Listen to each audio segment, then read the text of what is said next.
Aga alustame siis oma seminariga ning esimesena palun ette Marika Mägi, kes räägib meile siis kirikupreestrid ja kristlased 13. kuni 14. sajandi Saaremaal.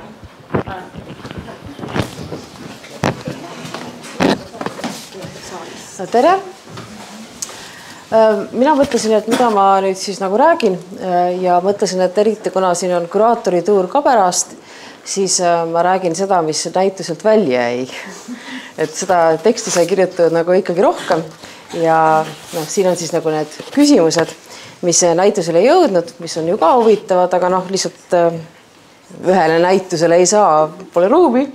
Nii et nüüd siis ma räägin hoopiski sellest kristlase maailmapildist või maailmast, mis siin 13-14 sajand oli. Ja miks ma üldse selle sisse tõin, et kuna meie selle näituse eesmärk oli jõuda nii-öelda inimeseni, siis nii palju, kui me teame, et kristlase, 13-14 sajandi kristlase jaoks nagu see kristlane olemine või see, sellega kaasnevad igasugused, ma ei tea, rituaalid või korraldused, et see oli nii kohutavalt määrav, eks ole, see oli ilmselgelt palju määravam, kui ta tänapäeval on. Nii et, et seda inimest üldse mõista, vähemalt siis need, kes ennast kristlaseks pidasid, tuleb seda natukene teada. Muidugi ma ise arvan, see on muidugi puhas arvamus, aga eks vist teised ka arvavad, et ega nüüd kõik plaksti kristlaseks ei saanud, et küllap neid mitte kristlasi või niisuguse paganluse vanast usust kinnihoidjaid oli siin ikkagi veel tükk aega. Ja samuti ma usun ka, et kristlasi oli ammu enne ja mitte üksikud, vaid päris palju enne, kui siis Läti Henriku jutusse järgi see asi nagu ametlikult ristiusustati. Nii et siis nagu nendest. Ning üks küsimus siis, mul on see, kuna need küsimused kunagi olid mul nagu välja töötatud, siis siin on siin ka ära toodud, kuidas maeti saarlasi 13 kuni 14 sajand loomulikult, mitte 13 kuni 13 sajand. Ja kuidas see matmine on, nagu te teate, need kaks nägu, mis meile siin tehti või inimest, need on ju ka tegelikult ikkagi matused, nii et selle kõige inimlikuma info me saame paratamatult matustest. Ja siis on ju küsimused, kuidas. Ma arvan, et te kõik teate, et enne kristluse saabumist nii-öelda oli siin lauspõletamise komme. Nii palju, kui me teame, siis peaaegu, et kõik on ära põletatud, luud on puistatud kivikalmetesse, võib-olla siis veel mingisugused variandid, mida ma väga täpselt ei tea. Aga esimesed nagu laibana matmised sellest hilisemast ajast on meil siis 12. sajandi päris lõpust ja need on täpselt nende kohtade peal, kus siis need kristlased pärast edasi matsid ja kus siis mõnel juhul nagu Valjalas näiteks on kirik siiamaani veel peal. Nii et minu hüpotees on, et need olid juba, need olid siis need saarlased, kes selle ristiuse olid vastu võtnud, mis tegelikult on vihjatud ka kirjalikes allikates, mitte otseselt Saaremaa, aga Eestimaa kohta. Aga et kuidas neid maeti? Laibana, okei. Me teame seda, et kristliku matuse tunnus on pealäänes ja et asju nagu ei tohiks olla. Kuid tegelikkuses on väga palju kõrvalekaldeid igal pool maades ja eriti veel nendel nagu kristjaniseerimisele järgnevatel sajanditele on ikka tegelikult maetud inimesi igasugustesse suundadesse ja üsna paljudel aladel on siis maetud asjadega koos ka ning nagu meil siin Saaremaalgi. Seal tegelikult ju midagi ei keela seda tegemast, eks ole. Võib-olla ainuke, mis seda siis nagu keelab või nagu sellest hoidub on, et mis siis saab pärast surma, eks ole. See on see kõige olulisem küsimus, et mis siis inimesest saab pärast surma ja küllap siis varem ikka arvati, me täpselt ei tea mida, aga et kuskil jätkub elu ja kõik asjad pannakse kaasa ja neid on nagu vaja ja on ju vaja ka pidulik välja näha ja rikas ja jõukas ja nii edasi. Aga kristluse järgi siin on nagu natuke isegi segane, mis täpselt pärast surma saab tolle ajaks arvamuse kohaselt, aga igal juhul kusagile nagu relvade või ehetega niimoodi eputama ei ole vaja minna, eks ole. Aga tundub, et siis jah, tehti nii ühte kui teist igaks juhuks mõnda aega, et oleks ikka kindlam või võib-olla ka see matuse rituaal, et ta ikkagi pidi olema rituaal ja inimestel pidi olema mingid pidulikud rõivad seljas ja nii edasi. Nii palju kui on teada, siis tegelikult nende kristlaste jaoks, kes elasid siis 13-14 sajand, oli kõige olulisem hoopiski see koht, kuhu nad maetakse. Ja hoopis tähtsam kui siis see, et kas sul asjad on kaasas, kas sul pea on läänes või ka isegi tähtsam veel kui see, et kas sind on põletatud või laibana maetud, et kristlasi võib ka tegelikult põletada. Ning see koht pidi olema siis pühitsetud maa ja tolleaegses ristiusus päris mitmed tõed olid nagu natuke teistmoodi kui meile võib-olla tundub tänapäeval või meil tänapäeval.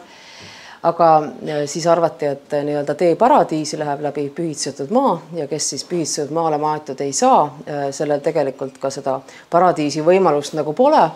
Ja sellega siis, ma ei tea, siis kaob nagu su mõte natuke ära, eks ole, et seda peetakse nagu väga oluliseks, seda pühitsetud maa ideed. See on muidugi pikk teooria, millest ma ei jõua siin kõike rääkida. Ja see on ka üks põhjus, miks pärast need on kirikute ja kabelite juures enamasti, mitte küll päris alati, aga enamasti, vähemalt Lääne kiriku juures. Ja sinna nad siis kõik nagu maeti ja isegi nagu paganad mõningatel andmetel ei tohtinud sinna maale üldse astuda, muidu oleks rüvetatud ja peab uuesti pühitsema ja siis ikkagi nagu muidu tekib suur küsimärk, et kas ikka seal need maetud saavad sinna paradiisi või ei saa. Ning üks selline koht siis on, kust see meie Valjala emand pärit on, ehk siis Valjala kiriku lähedusest. Ja seal on neid matuseid kaevatud ja leitud päris paljud, näete, on nagu siin pildi peal näha, on siis maetud selliste kivikirstude sisse või nagu haud on nagu vooderdatud kividega ja peale on pandud ka kivid. Tegelikult me ainult selliseid kaevasimegi, sest ülejäänud jäid kõik kaevata, aga võimalik, et neid oli seal rohkem ilma kivideta, aga vähemalt siis osad olid sellised kividega, näete siit on nagu päris hästi näha.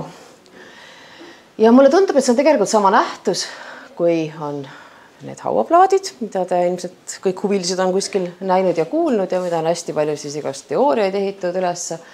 Ja neid on siis ju eeskätt Saaremaalt, natukene mandrilt ka. Ja neid on siin vahest püütud dateerida väga varajaseks, aga mingi hilisematel andmetel sellest ikka põhjust ei ole. Need on ikka 13. sajandi hauaplaadid, ja nad on kristlikud hauaplaadid, aga neil on mingisugused, vahest on natuke paganlikke elemente sees. Nii et nad on pigem siis nagu siis ikkagi, nad on katnud nii-öelda kristlasi, aga sellisel ajal, kus veel nagu need vanad elemendid olid ka ikkagi veel olulised matmise juures. Ja mulle tundub, et siin on tegelikult sama nähtus, et tõenäoliselt ikka sa pidid olema väga mõjukas ja ka jõukas inimene, et endale selline hauaplaat tellida. Ja need, kes siis nende alla kunagi olid maetud, kõik need kivid on praegu kuskil mujal, kas kiriku seinas või põrandas või midagi sellist, aga omal ajal nad olid lihtsalt surnuaial matuse peal, eks ole. Et need olid siis nagu see kõige tipp, eks ole. Aga ilmselt siis see, mis ma eelmise pildi peal näitasin, et need siis vast olid need natuke nagu vähem tähtsad, kes siis kaeti ka tegelikult ikkagi kividega. Ja küllap siis, või nagu me teame, enamikku inimesi muidugi üldse kividega ei kaetud, kuidas nende hauad täpselt tähistati, kas seal oli mingi rist või oli seal midagi muud, seda me nagu üldse ei tea. Selles samas Valjala kirikaias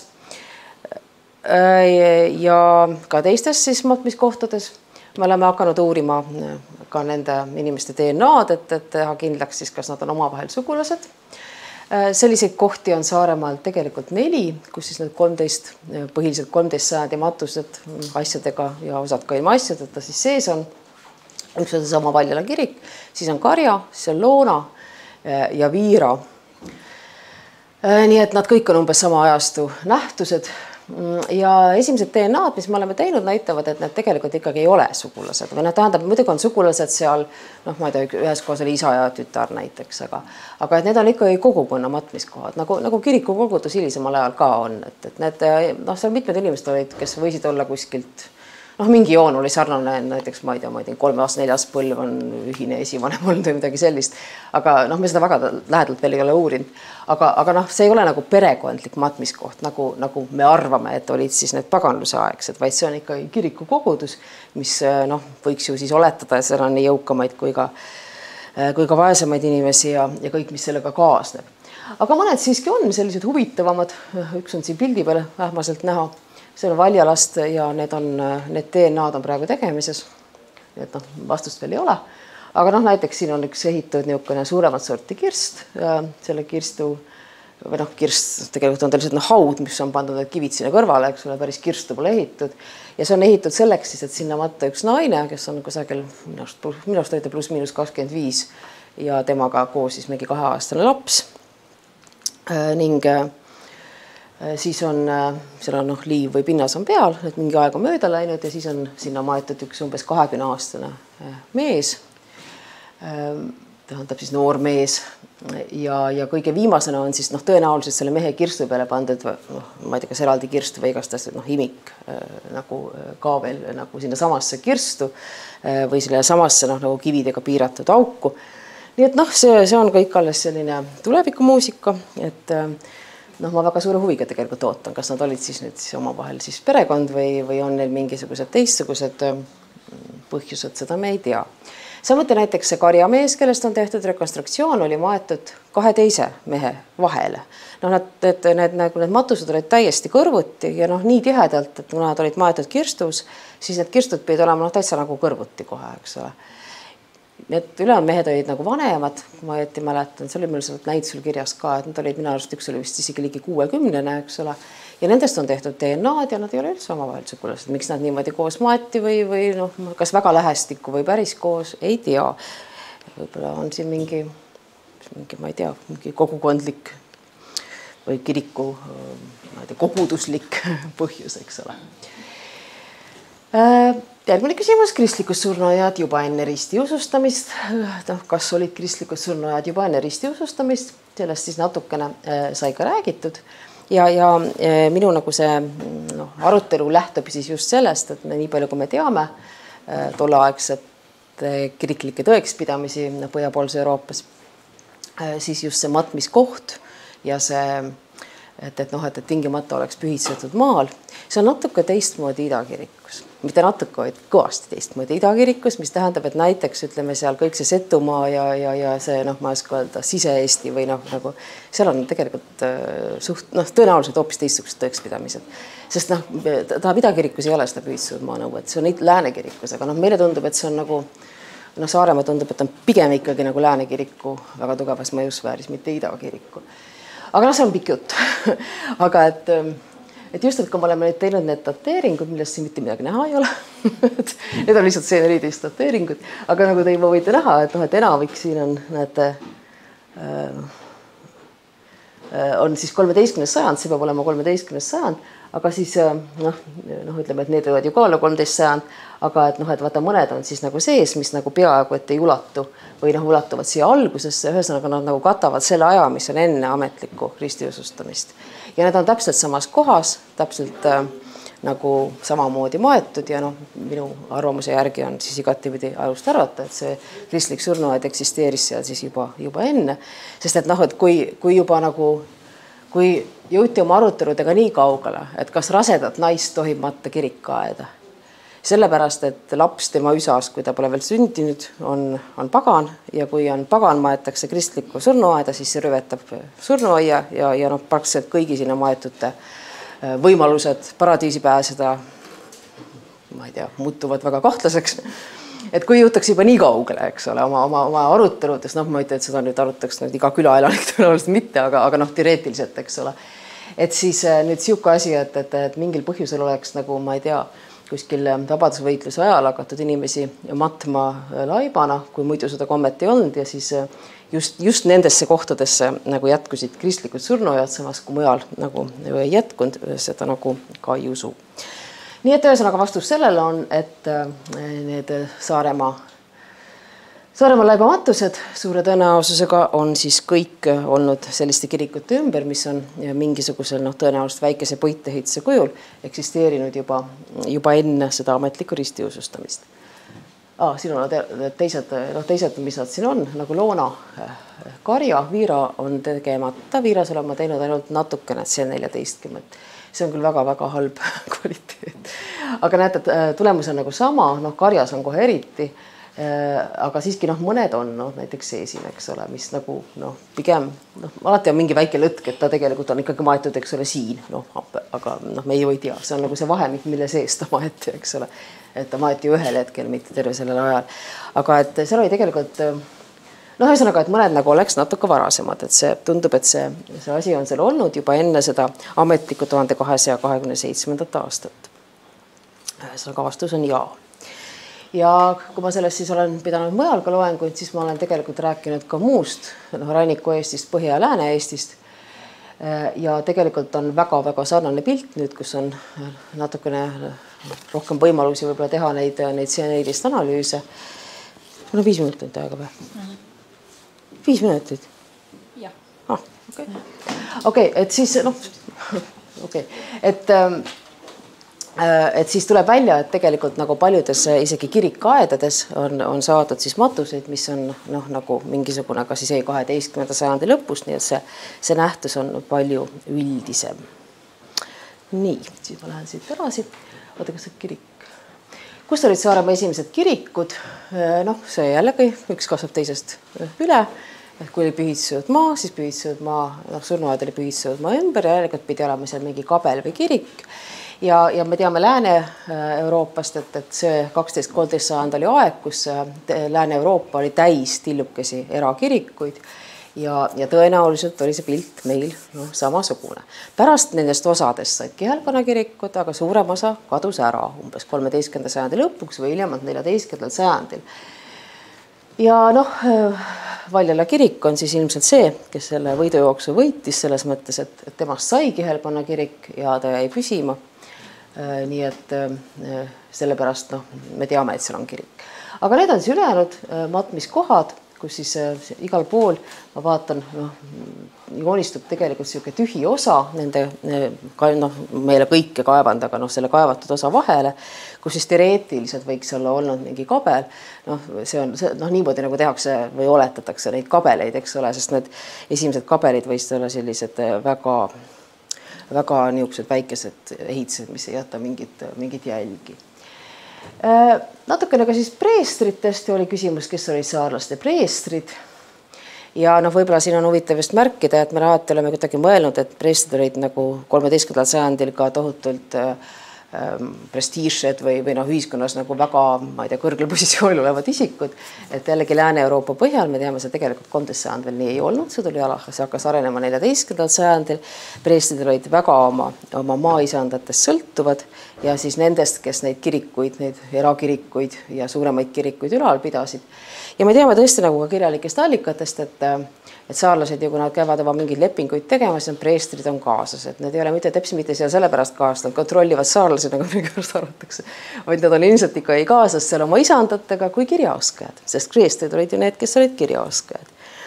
Ja samuti on siis teada, et mõnede preestrite kohta on isegi kirjalikes allikates mainitud, et neil nad tõenäoliselt on teiste preestrite pojad, mis olid põhjapoolse Euroopas hästi levinud, sest veel 13. sajandil oli küll juba keelatud kihelkonna preestritel abielluda, aga seda ikkagi tehti ja see oli täiesti nagu tavapärane, et sellised nagu preestrite, ma ei tea, dünastiad, et meil on ka neid olnud. Mõnedel on isegi natuke võib-olla eestipärased nimed, aga ma usun, et tänaseks on vist kõik uurijad loobunud sellest, et otsida neid 13. ja 14. sajandi nimede põhjal eestlasi, sest et need nimed muutuvad väga kiiresti ja need ei kajasta eriti midagi. Nii et eriti kui nad on preestripojad, siis nad ilmselt ka kohalikud, nii et üsna, jällegi me ei saa seda tõestada otseselt, aga suure tõenäosusega neist siis suur osa olid tegelikult ka kohalikud saarlased. Nii, aga selle ma jätan ära, sest et seda ma ei jõua. See oli veel küsimus, mida tehakse kirikaias, aga seda võib siis järgmine kord. Nii et ma arvan, et ma lõpetan. Küsimused tulevad. Suured tänud Marikale.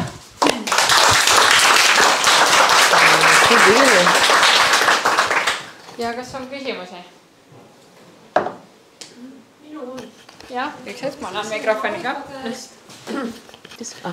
Ma küsiksin Marika käest Loona mõisa matuste kohta. Kas ma sain õieti aru, et seal oli joonisel ka rohelisega märgitud võimalik kabeli koht? Jaa. Ongi nii? Ma võin sulle isegi tagasi minna.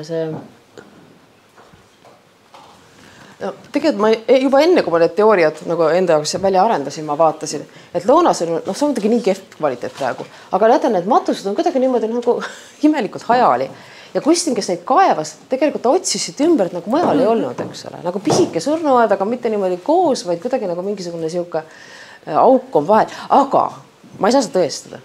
See on jälle asi, et see tundub loogiline, aga ma ei tea, selle kohta ei ole tõestust, eks ole. Lihtsalt, et tühi auk seal on ja et sinna tegelikult üks siuke parajalt nagu väike kabelimoodi asjakene võiks mahtuda, sest tolleaegsed nii kirikud kui kabelid olid hästi väikesed, sest et jumalateenistusi ja rituaale ja kõiki tehti kirikaias, mitte seal kirikus sees. Seda hakati kirikus sees tegema alles 13. sajand teisel poolel ja siis tulid need suured kirikud. Nii et see nagu suurusega vastab täiesti, eks ole. Aga ma ei saa tõestada. Ja, aitäh. Ma olen ise seal kandis elanud ja muide seal on ka rahvasus levinud, omal ajal oli levinud selline legend, et seal on olnud mingi kabel või lausa klooster ja on läinud muidugi väga levinud jutt see maa-alune käik Kihelkonna kirikusse.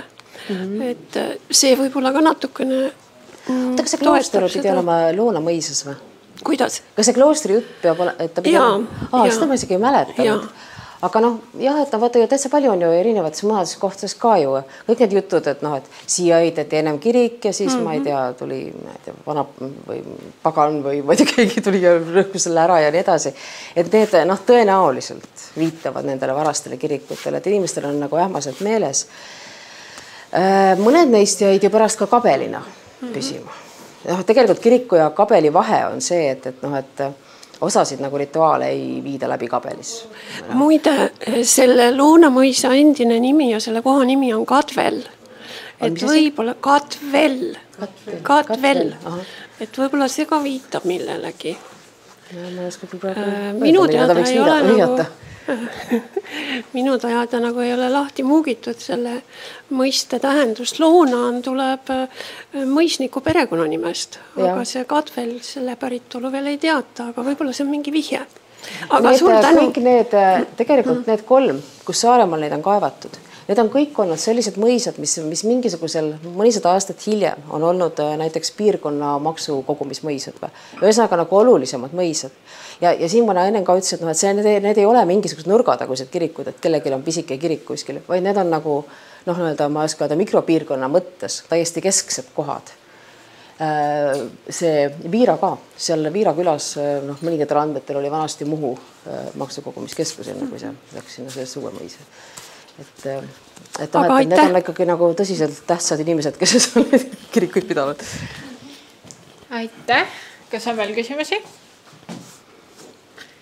Mul on ka tegelikult üks küsimus, et kui Lõuna-Eestis ja üleüldse mandri pool kabeleid nagu määratakse ala müntide järgi näiteks, et kas meil nendest ei ole nagu üldse mingid münte? Ei, siit ei ole küll jääda ühtegi münti, aga need on ka nii varased kabelid, et ma ei tea, kas need üldse on nagu väga uuritud. Ega ma ei saa 100% kindel olla, mulle tundub sellised loogine, sellepärast, et kristliku ja matused ei saa olla, ei ole tegelikult nagu ütleme läänepoolse kiriku mõjusfääris lihtsalt nagu sõvakas kohas, eks ole. Ja eriti veel, et nad on nagu sellist tähtsate mõisad hoovis praktiliselt ja on teada, et need erakirikud ja kabelid olid tähtsate mõisate enam-vähem hoovis või hästi lähedal, eks ole. Aga münti ei ole. Aga ma ei tea, kas see... Mul nendest... Need on nii ammu kaevatud ka, need on kaevatud 50 aastatel. Siis nagu ei sõelutud ja ma ei tea... Aga nad ei pärane. See on võib-olla igast asja tegelikult kaduma läinud, eks ole. Ega väljendas ju ka ei ole münte. Äkki see pole lihtsalt kombeks nii väga. Välja kiriku aia viimastel kaevamistel ma mäleta küll, et oleks mingid mündid olnud seal kuskil. Lõuna-Eesti mündid on ka enamasti hilisemad. Ja enamasti on, aga ikka mõned on nagu varasemad ka, aga võib-olla need on, võivad olla ju nad hiljem anda vanu münte sinna, eks ole. Ma ju seda mõtlesin ka, et äkki nad on üldse hoopis hilisem komme. Et see võibki olla nii. Nad võisid ju vabalt juba 14. sajandi, 13. sajandi münti sinna, näiteks Lõuna-Eestisse, kui olid, nagu need mõned on. Suur see mündiringlus üldse oli. Ja üldse, et see on hea küsimus. Aga super, aitäh, Marika. Ja viimasena tuleb siis Riina Rammo ning tema ettekande pealkiri on Saare naistunnet põllest.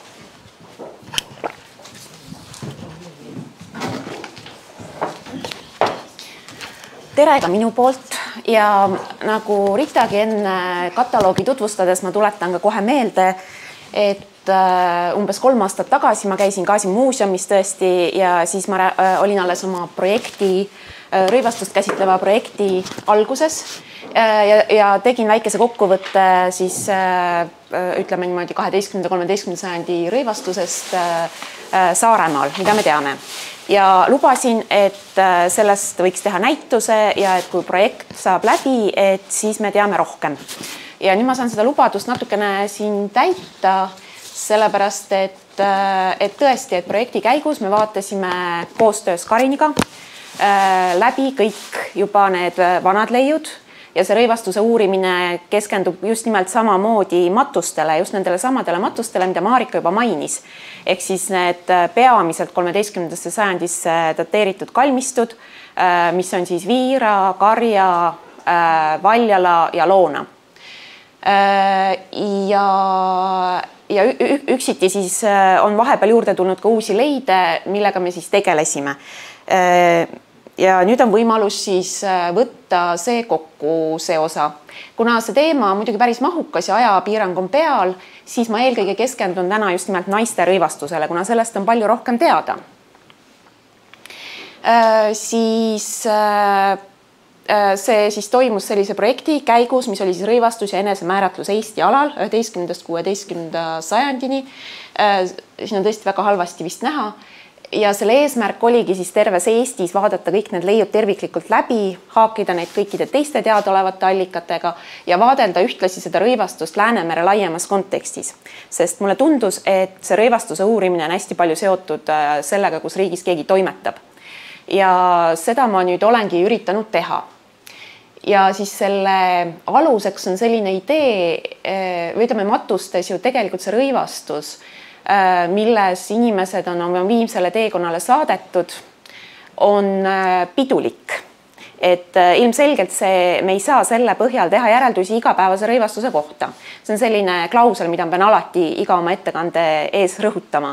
Et ma siis teen selle praegu ka ära, et see peab olema selline pidulik või erilise puhu rõivastus. Ja selline rõivastus sageli on ka tugeva kommunikatiivse aspektiga. Et ta kindlasti annab informatsiooni selle kandja siis sotsiaalse staatuse kohta, seda kas kui vana ta on, kas ta näiteks naiste puhul ta võis anda teavet selle kohta, kas ta on abielus või kas ta on lapsed saanud. Ma pean tunnistama, et seda poolt matuste põhjal on väga raske uurida, sest ütleme niimoodi, et tekib selline kategooria nagu täiskasvanud naised, seal ütleme üle 20 ja nad on kõik üsna ühesugused. Seal võib-olla mõnel kalmistul tuleb välja, et mida vanem naine, seda rohkem asju. Näiteks Kukruse Põhja-Eestis. Aga mõnel teisel jälle tuleb välja, mida vanem naine, seda vähem asju. Nii et see ilmselt oli selline lokaalne, et kuidas see matmistraditsioon ette nägi.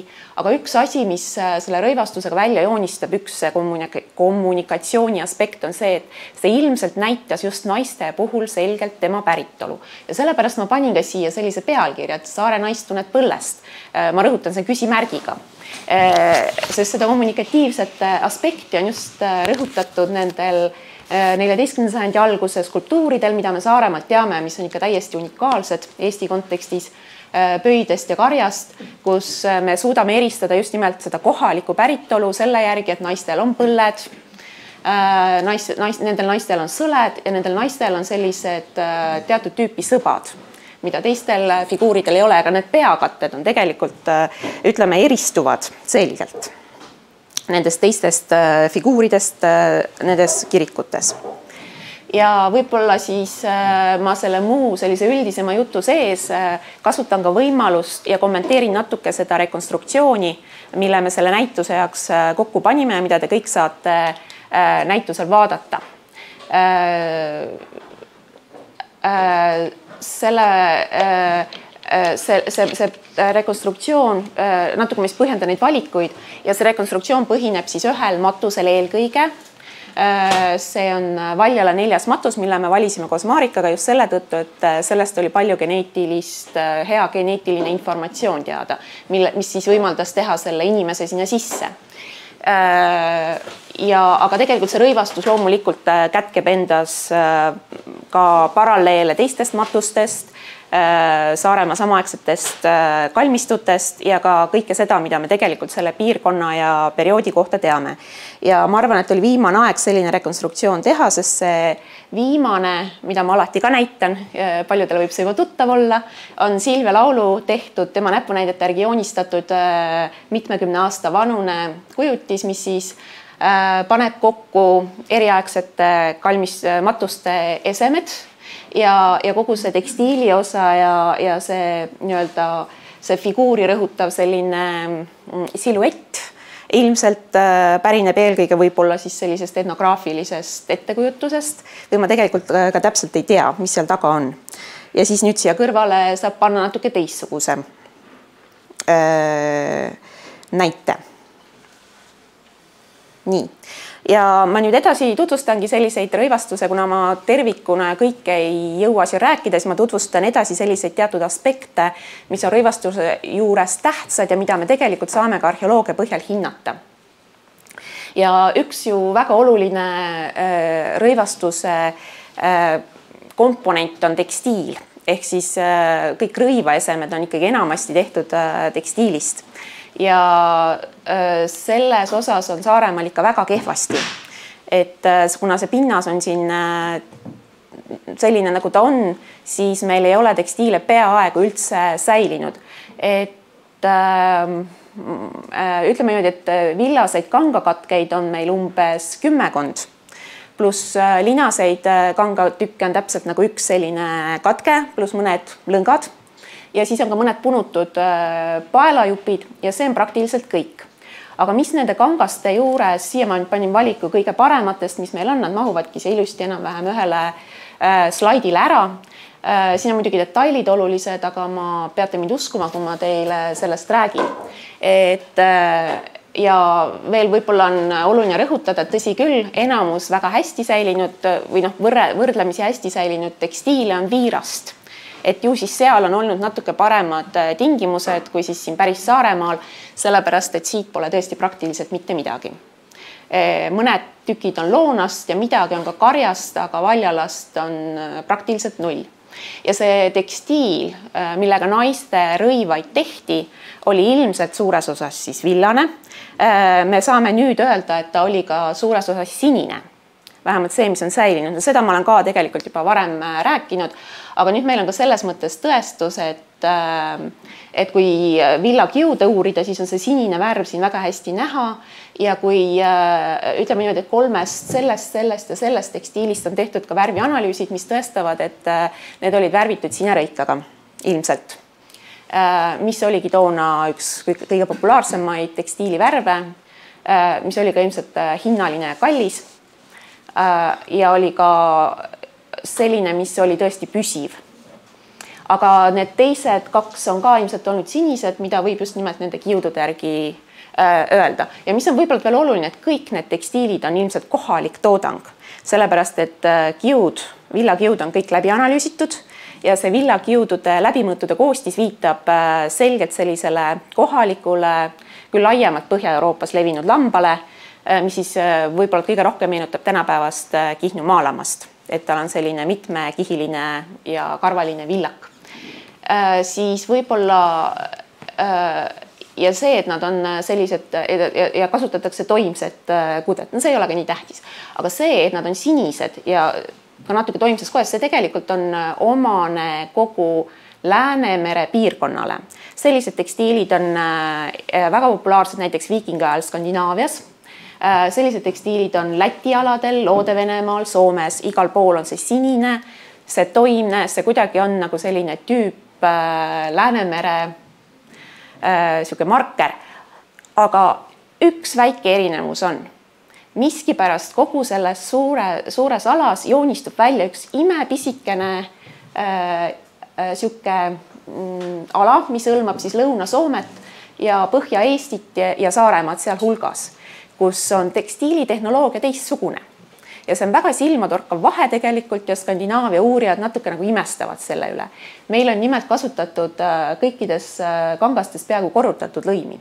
Ja see on nüüd mingisugune teema, mis ilmselt viitab mingile tehnoloogilisele eripärale, mida ma ei oska seletada, aga mida ma tulevikus kindlasti ma tahan selle teemaga edasi minna. Sest see on väga silmatorkav erinevus, mis siis, et kaugelt vaadates on see kõik enam-vähem nagu sama, aga üksikasjades see on midagi, mis eristab Saaremaad koos muu selle alaga, ütleme, ülejäänud ümbritsevast maailmast. Seda nii läänes, idas kui lõunas. Siis naiste rõivastust eriti me saamegi uurida enam-vähem peamiselt, kuna tekstiili ei ole, siis on selline mustriliik nagu spiraaltorukestest kaunistused, väikestest siis põhimõtteliselt vaselistest kokku pandud mustrid, mis on matustest säilinud ja näitavad meile teatud rõivaesemete piirjooni. Ja kuna nendega kaunistati ka kõige pealmisi rõivaesemeid, nagu peakatteid, põllesid, nad olid nähtaval kohal, siis see oli ilmselt ka selline tunnus, mis tõesti aitas eristada seda, kust inimene pärit oli. Ja ma olen siin päris suure ala teinud helesiniseks. See on selline ala, kus sellist tehnikat metalliga, tekstiilide kaunistamist kasutati. Ja te näete, et see ulatub Soomest kuni Leeduni lõunas. Ring on natuke ebamäärane, aga umbes niimoodi, pluss veel Vadjalaste ala ja läheb sinna veel ida poole ka. Ja see on selline fenomen, mida saab nagu piirata, ütleme, ma ei tea, vähemalt viikingi aeg, hilisrauaaeg ja keskaja algus. Ja seda näiteks Skandinaavias üldse ei ole. Et see on midagi sellist, mis ilmselt skandinaavlase silma jaoks oli võõras. Ja võib-olla kummaline ta teadis kohe, et see inimene on Läänemere idakaldalt. Huvitav on see, et siin omakorda joonistub väga selgelt välja Põhja-Eesti ja Saaremaa koos, mis kasutab päris sarnast tehnikat ja päris sarnaseid mustreid, mis näiteks Soome omadest on kapitaalselt erinevad ja sa näed kohe ära, et kas see on nüüd Soome või see on, ütleme, see Eesti pool. Jällegi väga huvitav selline detail, kuidas erinevad detailid nagu kuidagi suhestuvad selle ümbritseva maailmaga erinevalt. Ja veel omakorda mul on alati hea meel välja tuua, et Saaremaa veel omakorda siiski, et need mustrid on tehtud jällegi siin Saaremaal koha peal ja need naised on neid teinud nii, nagu nemad on tahtnud ja siin on mingisugused omad sellised traditsioonid, mida jälle mandril pole tuntud. Nii et see on selline väga selge eristuv märk. Ma arvan, et see, kes oli kursis, tundis mustrist ära küll, kust pärit, et kas oli saarelt või mandrilt. Ja üks rõivaese, millest me kõige rohkem just tänu nendele mustritele teame, on põll. Ja põlledest ma olen ka jälle hästi palju rääkinud, aga esimest korda meil on tõesti, me oleme tõesti lahti joonistanud, Jaana Ratas joonistas lahti kõik need Saaremaa mustrid ja kõik need Saaremaa põlled, mis on enam-vähem säilinud, pluss veel see, et Valjala monoliitidest tuli päris palju nüüd nendest viimaste kaevamiste monoliitide väljapuhastamise käigus, tuli just põllede kohta hästi palju infot. Ja kui nüüd vaadata seda kaarti jälle, siis spiraalidega põlled või üldse see eeskantav põll on jälle üks väga kummaline nähtus, mida Skandinaavia üldse ei tunne. Ja seda pole ka Läti aladel. Ütleme, liivlastel on mingi 2 leidu. Arvestades, kui palju neid leide on, siis seda on ikka jube vähe. Ja need on niisugused väga erandlikud. Aga meil on Põhja-Eesti täis, Soome, Lõuna-Soome on neid täis, Karjala, Vadjalaste alal on neid ja siis Saaremaalt. Ja kui varem Saaremaalt neid väga palju teada ei ole, siis tänu just sellele Valjala leidudele, siis Valjalast vist tuli 5 põlleleidu välja, et selles mõttes väga lahe materjal ja pluss veel see, et tulid juurde igasugused tehnilised detailid, nagu need igasugused nurgad ja see, kuidas need on kokku pandud, need mustrid. Ja need on teistmoodi, need Valjala mustrid on väga selline omaette lahe grupp, mis tundub, et Valjalas naised tegid selliseid.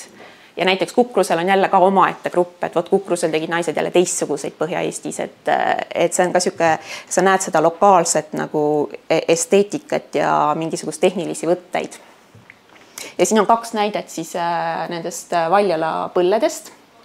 Ja põllesid, kui me räägime nagu, kui palju meil neid leide üldse on, siis ma olen välja valinud, ütleme seal 25 naise matust, nendest kalmistutest, mis vastavad siis nendele kriteeriumitele, et nad on täiskasvanud naised ja nad on enam-vähem terviklikult säilinud, et ütleme, noh, seal see on enam-vähem, et siin kohas muidugi on nagu erandlikke juhtumeid ka, aga no umbes 25 ja selliseid kindlamalt põlledega seotud leide on meil teada 8 praeguse seisuga, pluss 2 lapsematust, kuhu on ka põll kaasa pandud ja pluss veel mitmesuguseid leide 50-ndatel kaevatud kalmistutest, mis on lihtsalt kehvasti dokumenteeritud ja säilinud, kuid ilmselgelt on ka nendes karjamatustes olnud kaasa pandud põllesid.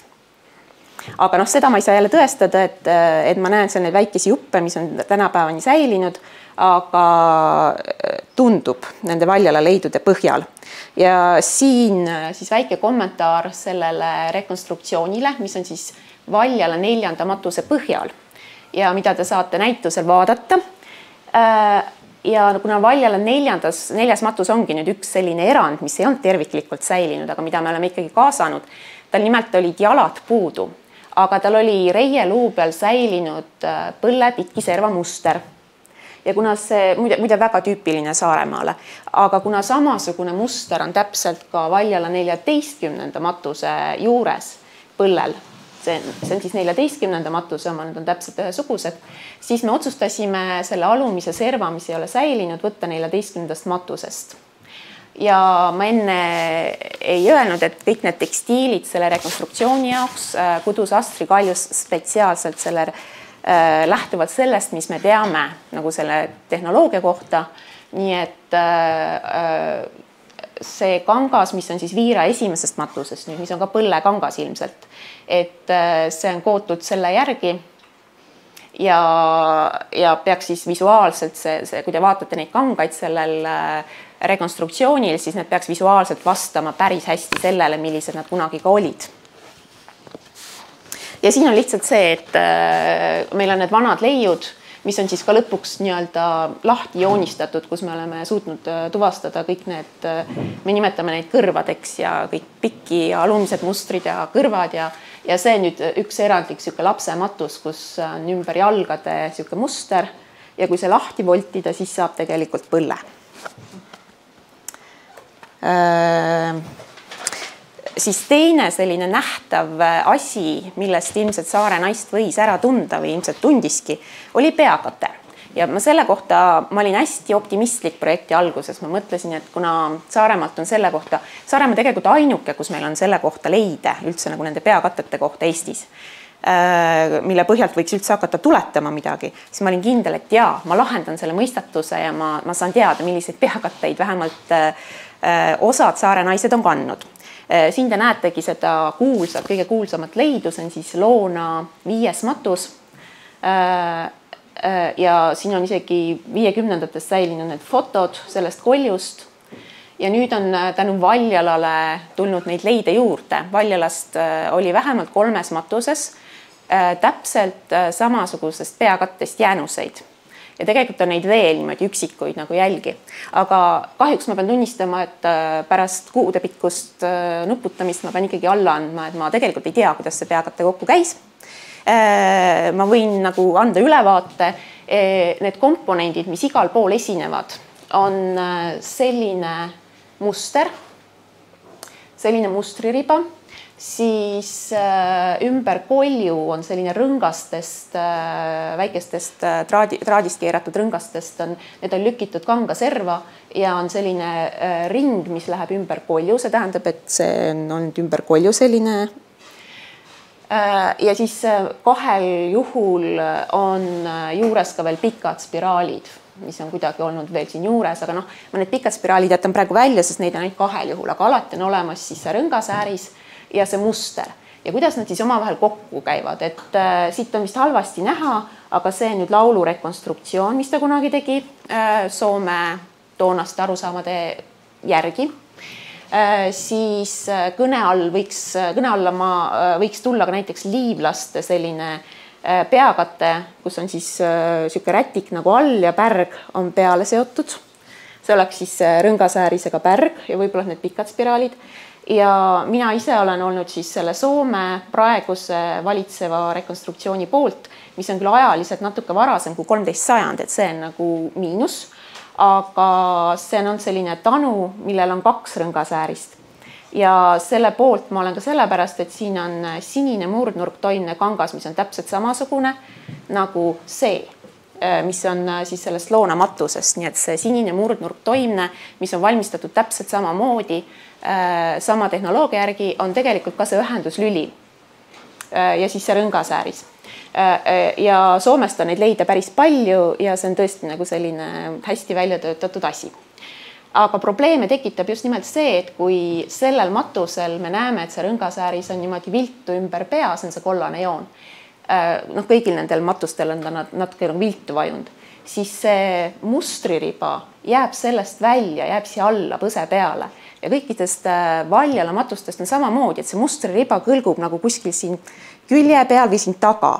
Ja see nagu nii kummaline, sest ma ei oska seda mitte kuhugi nagu paigutada, sest see on sama kanga peal nagu see rõngasääris ilmselt. Et ta on nagu selle peakatte juures, aga ta kuidagi nagu tilbendab seal ja ma ei suuda talle leida sellist head kohta niimoodi, et see oleks loogiline.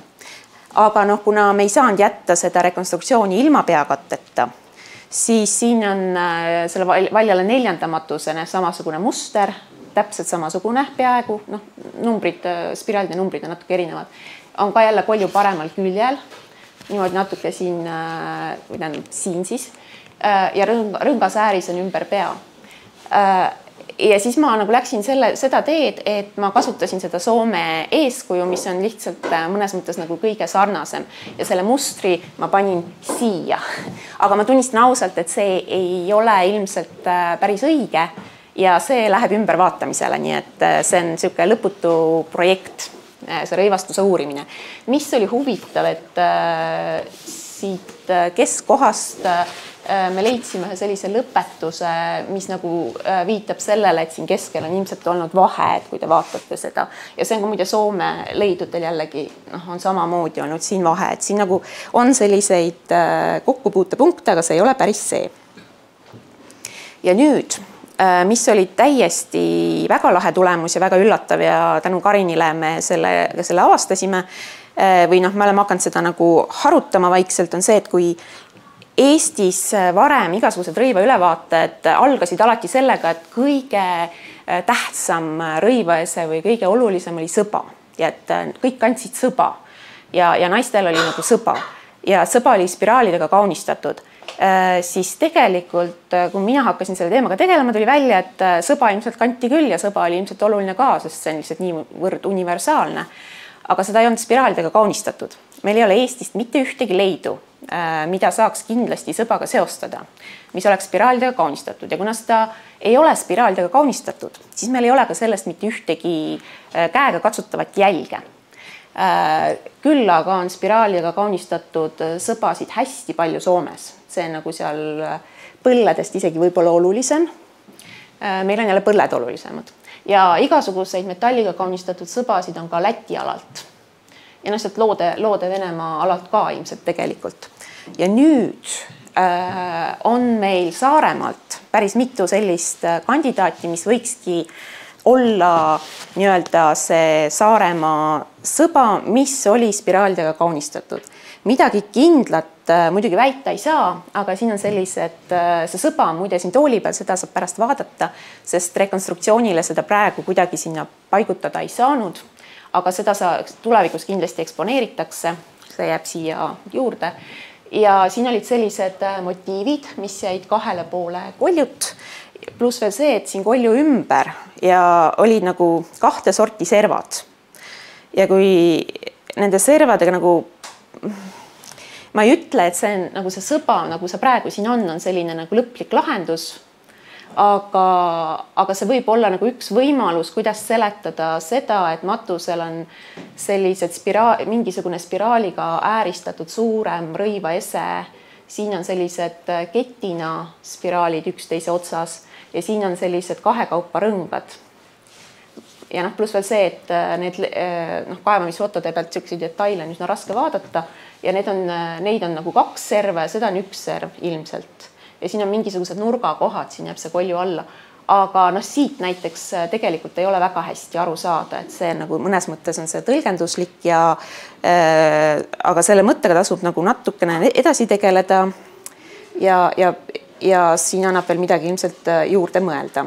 Ja just nimelt, et see on jälle Soome moodi, et on sellised väikesed mingisugused motiivid, mis jäävad kuhugi niimoodi, et kui see panna õlgadele, siis ta jääb siia, need motiivid. Ja kui panna niimoodi näiteks peas kanda, siis nad jäävad just nagu siia, et nad tegelikult väga hästi sobituvad ja soomlastel on seal juures veel mingisugused aasad mõnikord, mida on kinnitamiseks kasutatud. Aga noh, seda meil ei ole tekstiilisid üldse. Ja siis miks me oleme siis otsustanud teha talle sellise rõivaeseme, mis on siis 2 riidetükist ja on õlgadel kinnitatud või tundub, et see ütleme 13. sajandil on Läänemere ruumis veel üsna levinud. Selliseid leide näiteks Karjalas on kohe nagu päris palju.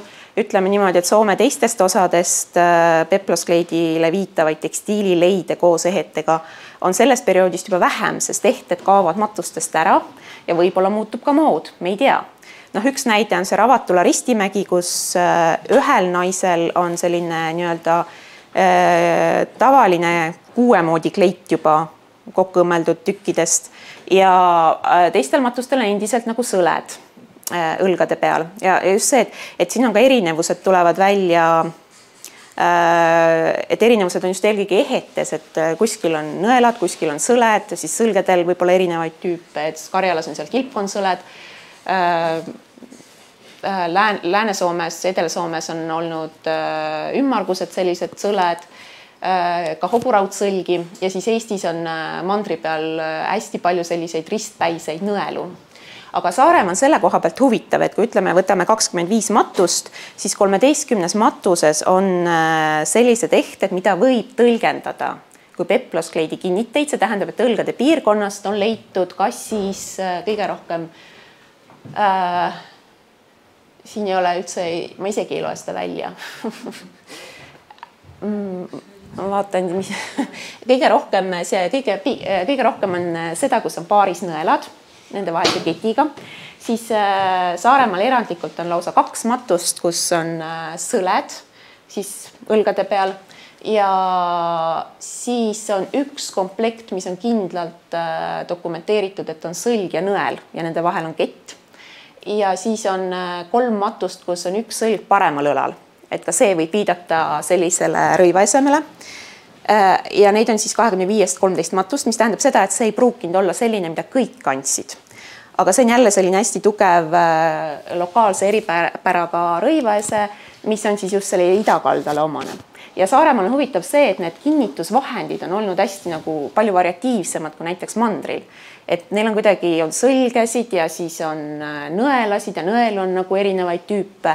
Et ma ei tea, kas see näitab, et see traditsioon on seal kuidagi nagu ka lahtisem olnud, mitte nii kindel. Seda ma ei oska tõlgendada. Ja siin on siis mõned näited, ma ei tea, kas te näete, et siin on nagu nõeltest ja siin on üks matus, millel on siis need sõled seal õlgade piirkonnas. Ja sellele matusele me siis tegime sellise maalambakarva hallist kangast peploskleidi, mis tegelikult on jah, selles mõttes fantaasia, et kangas on kootud jällegi ühe viira tekstiili järgi. See äärispael, mis siin üleval on üldse Lõhavere 13. sajandi alguse leid, sest Saaremaalt meil paelu üldse ei ole, Eestist on neid üldse vähe säilinud. Aga see, et see lapp on siin niimoodi ette murtud või see, et ta on 2 tükist, et see on lihtsalt nagu valik, sellepärast, et Soomes on just need hilised tunduvad olevat 2 tükist ja ta natuke võib-olla, et sellele mannekenil on suure võitu, et ta võiks olla selline natuke väiksem ja kompaktsem. Aga nii ta välja kukkus. Seda, kas siin oli see murtud riidevõlt, seda me ei tea, sest kui te näete, siis siin all on tegelikult millised need rõivaesemed võisid olla, et neid on tegelikult nagu hästi palju erinevaid. Ja mis on veel selle Valjala 4. puhul tegelikult on keeruline tõlgendada, et tema vasaku õla peal on kõigepealt on pandud sõlega midagi kinni ja siis on selline väike spiraalpeaga nõel pistetud sõlest läbi. Ja see on jällegi selline väga ebatüüpiline, aga seda, kas nad nüüd kinnitasid 2 erinevat rõivaeset või ühte, jällegi me ei tea, et kui nad on tihedalt koos ja seal vahel pole mitte midagi säilinud, siis mulle tundub pigem, et nad on olnud ühe rõivaeseme kinnised. Kuna see nõel on hästi väike ja selline peenike, siis võib-olla ta vajas sellist lisakinnitust, aga see on tõesti puhas minu meelevaldne tõlgendus ja see võis olla ka teistmoodi.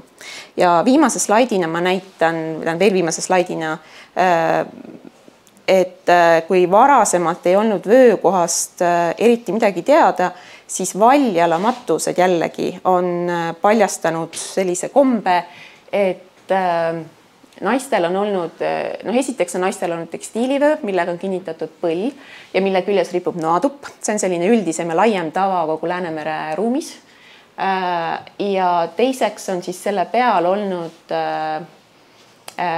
metallnaastudega rihm. Ja need on sellised spetsiifilised naiste rihmad Põhja-Eestis ka näiteks. Ja võt see, et nüüd naisel on nahkrihm ja naastudega, seda nagu mujalt väga teada ei ole, kui ongi Põhja-Eesti ja Saared minu arust või Saaremaa nüüd. Ja tähendab sellega nagu see kummaline lugu, et jah, ma olen ka nõus, et neid rihmasid ei ole Valjalas mitte kunagi pandud naisele niimoodi peale, nagu ta kandmise hetkel on.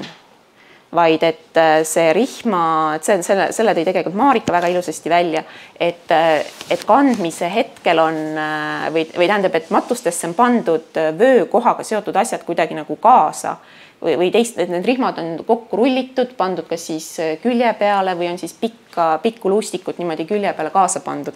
Ja seda on ka Põhja-Eestis niimoodi, et siin on nüüd mingi uskumuslik ja matuse traditsioonidega seotud tava. Aga siin me otsustasime talle selle ikka peale panna, sest ilmselt ta kandis seda. Ja see on selline eriline naiste pandlad on siin veel, mis on siis 2 sellist ühesugust otsa, mis pandi kinni raudhaagiga ja need raudhaake on ka sealt Valjalas säilinud. Nii et, ja siin on sellised ümarad metallnaastud ja siin on veel tinulised ka tegelikult vahepeal. Nii et selles mõttes väga nagu selline staatust rõhutav. Ja see noatuped on, see nüüd ka jälle hästi Saaremaale omane, selliseid mujalt ei ole, Lääne-Eestist on ka, aga üldiselt Saaremaa ja Lääne-Eesti mujal sellised ei levi. Päris sellised, ütleme, liivlastele natuke sarnased. Ja neid matustes tegelikult on väga harva ja ka selle 4. matuse juures seda tegelikult otseselt juures ei olnud, vaid see leiti matuse lõhutud osast. Et me ei tea, kas see oli selle matusega seotud või mitte, aga mulle meeldib ta siin sellepärast, et me saame näidata just seda Saarele omast.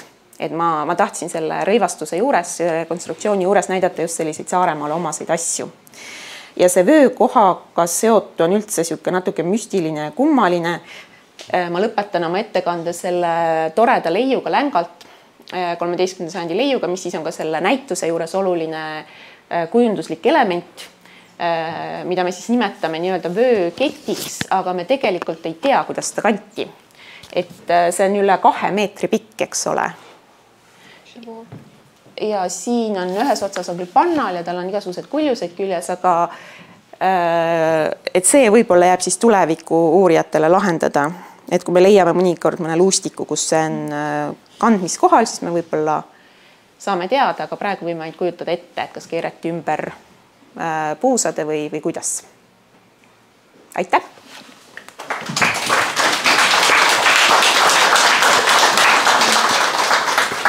Aitäh, Riina! Kas on küsimusi kellelgi? Selle värvaine sinerõika kohta, et te ütlesite, et seda oli kallis või midagi niukest, et kas seda siin kasvas sinerõigas värvainena? Kasvas see sinerõigas siin? Tegelikult praegu sinerõigast kasvab, eriti rannikualadel juhuslikult, aga ta ei ole meil kohalik taim. Ja meil kuidagi ei tunta seda taime ja näiteks etnograafias pole mitte ühtegi märget, et seda oleks kunagi kasutatud värvtaimena. Meil on esimesed allikad 1790-ndatest kohalikest värvtaimedest ja seal ka ei mainita sinerõigast. Et tundub, et ta on pigem tulnud sellise mingisuguse võõrliigina sisse ja inimesed ei ole osanud seda kasutada. Nii et seega ma eeldan, et ütleme seal muinasaja lõpus, kus ta on juba hästi populaarne ja keskajal ta pigem toodi sisse juba sellisel pool töödeldud kujul. Et see oli päris siuke pikk protsess, ja neid kasvatati tohututes kogustes näiteks Saksamaal, Prantsusmaal ja ka Inglismaal keskajal. Ja alates 13. sajandist on meil hästi palju allikaid selle tohutu kaubanduse kohta Euroopas. Aga see, kuidas ta nüüd Eestisse jõudis, et see nagu iseenesest huvitav, sest Läti aladel on teada, et seda on hilisemal ajal aedades kasvatatud, aga Eestis on täielik null. Nii et ma arvan, et ta tänapäeval küll kasvab, aga ta minevikus ilmselt siin ei kasvanud ja teda ei kasutatud kohalikku seda sinereigast, vaid ta tuli nende pallide, kääritatud pallidena juba sisse, kääritatud ja kuivatatud pallidena. Teine küsimus, et on säilinud neid villaseid riidetükke ja kui siis pigem villast ja linast vähe ja et põhiliselt ilmselt oli riietus villane, kas mina mõtleksin, et võib-olla see linane on siis ära kõdunenud või aga kas on põhjust arvata, et enamus riideesemetest olid villased? See on väga hea märkus ja ma olen tegelikult nõus, et ma võib-olla väljendasin ennast natuke liiga ekstreemselt, et linast kasutati ka kindlasti palju ja keskajal juba kindlasti oli linane üsna tavaline ja mitte enam peenlinane oli ikka alati kallim kui villane, aga põhimõtteliselt jah, linast kasutati palju, aga see pole lihtsalt ka säilinud. Aga mul on siuke tunne, et villast võidi ikkagi rohkem kasutada, sest kõik pealisrõivad olid villasest. Et kõik need sääremäised, peploskleidid, vähemalt nii palju, kui me teame. Võib-olla see on tõesti säilimisega seotud, et ma võtan siis selle väite tagasi, et kasutati nii linast kui villast. Ja kolmas küsimus veel, need põllekõrvad, et kas nende kohta on nagu mingid teooriad või et miks nad seal olid või mida nad tähendasid? Ei, nad on lihtsalt ilu pärast.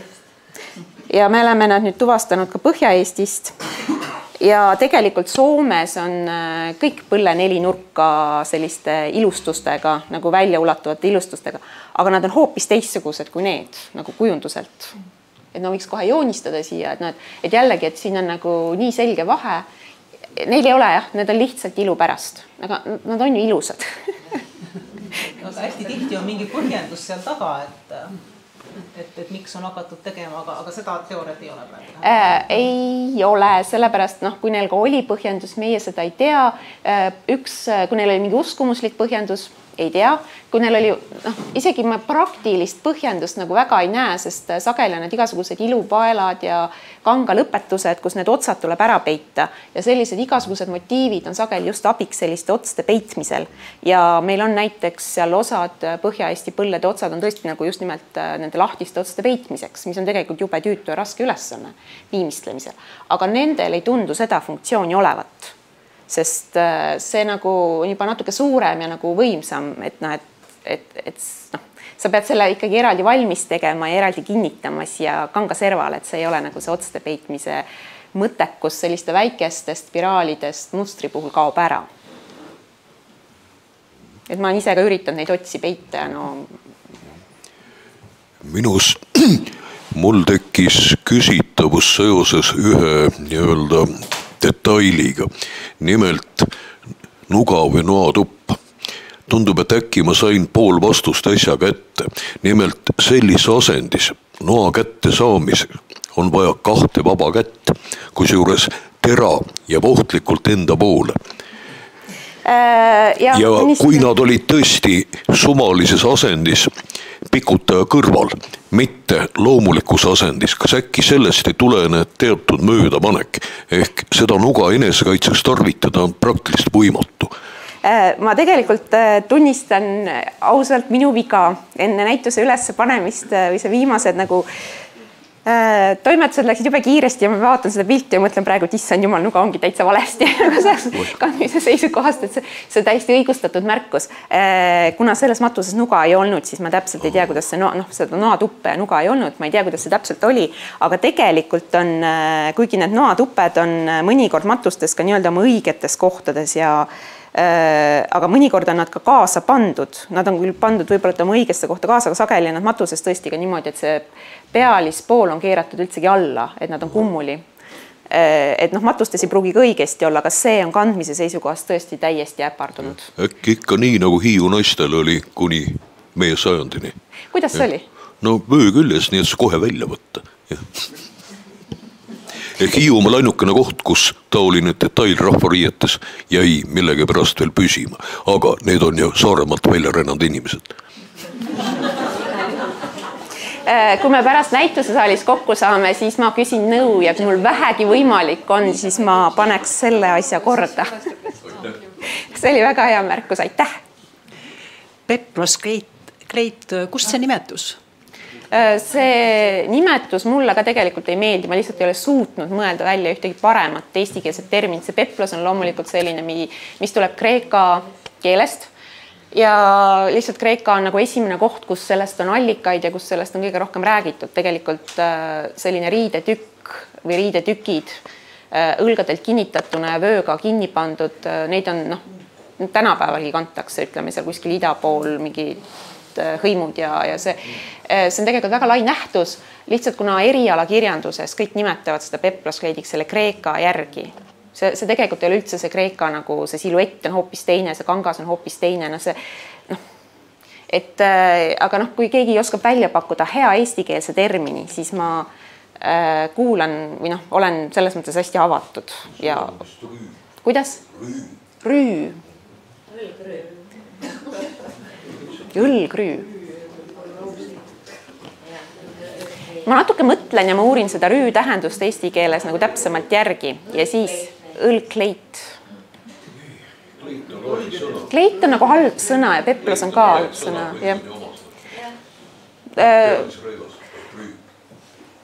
Ma natukene uurin neid rüü tähendusnüansse, et ega kas tal on mingisugused spetsiifilisemad nagu tähendused, aga iseenesest miks mitte? Et on pakutud ka vaipkleit, aga vaipseeliku järgi. Aga ma ei tea, mulle see ka kuidagi nagu ei kõla. Ma ei tea, vaip ja kleit ja ma ei tea.